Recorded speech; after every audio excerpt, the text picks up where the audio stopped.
I am Adam, and this is my story when I realized what I had lost. The moment did not come all at once.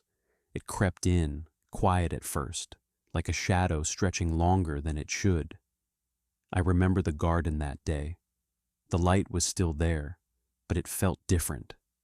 The air, once warm and full, pressed against my skin in a way I had never known.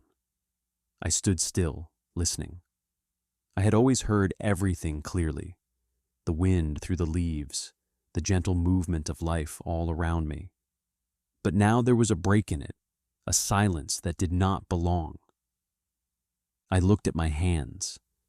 They were the same hands that had named the animals, that had touched the ground without fear, that had held her, Eve, with joy and certainty. But now they trembled, not from cold, not from effort.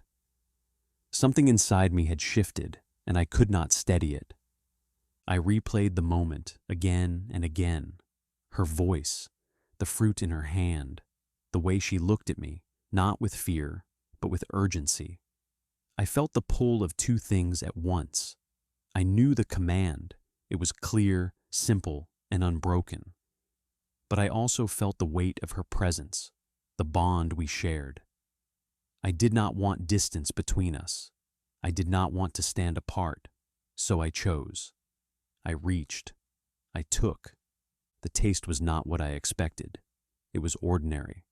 That is what unsettled me most. Something so small, so simple, and yet, as I swallowed, something inside me cracked open.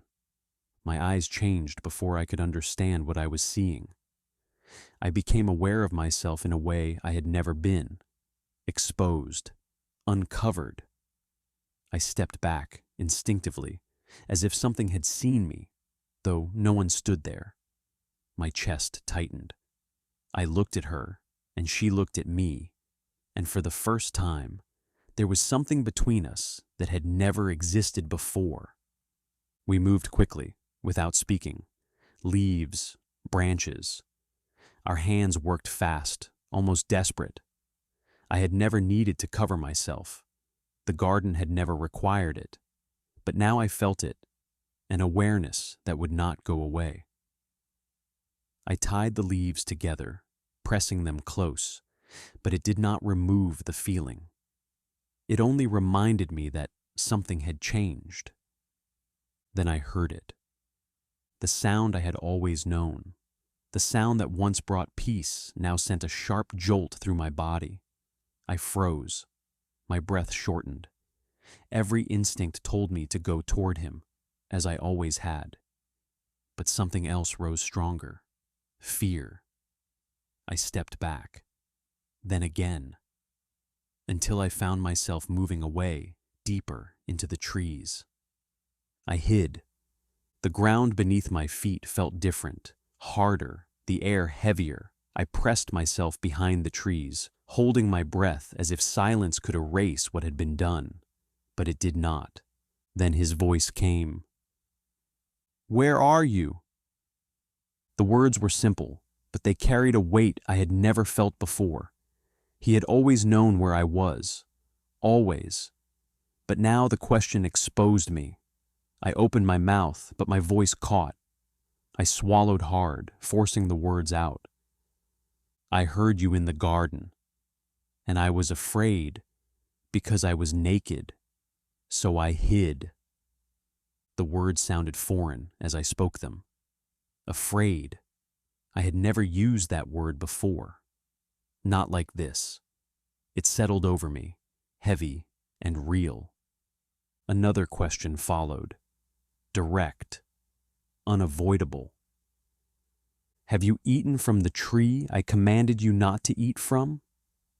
My mind moved quickly, searching for something, anything, to lessen the weight pressing down on me.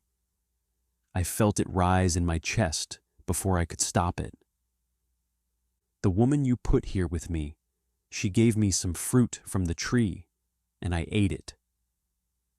Even as I said it, I felt the distance grow, not just between me and him, but between me and her.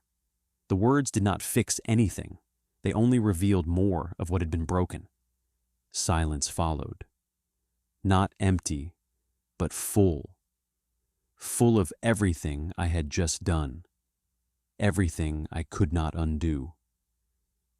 Then came the words of consequence. They were clear, measured, unchanged by my reaction. The ground I had once worked with ease would resist me.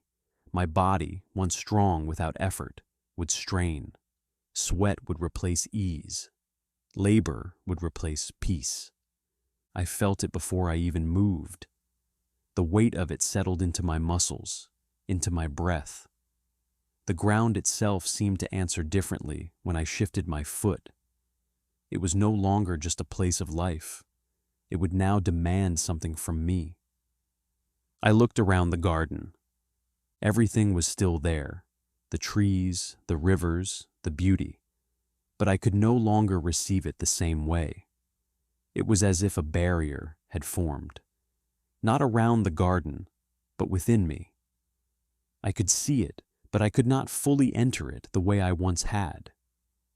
Then came the moment I could not escape. We were let out. Step by step, I moved away from the place that had defined everything I knew. Each step felt heavier than the last. I turned once, just once, to look back. The entrance stood behind me, guarded, closed. I stood there, unable to move for a moment. My chest rose and fell, uneven. My hands clenched at my sides. It was not just a place I had lost. It was the nearness, the ease, the unbroken connection, the sound of his presence without fear, the ability to stand without hiding, the certainty that nothing stood between us. Now I knew. The ground had not just received me, it had taken something from me, something I could not reclaim with effort, with words, or with time. I lowered my head, feeling the full weight of it settle in. And for the first time, I understood what it meant to lose something you were never meant to lose.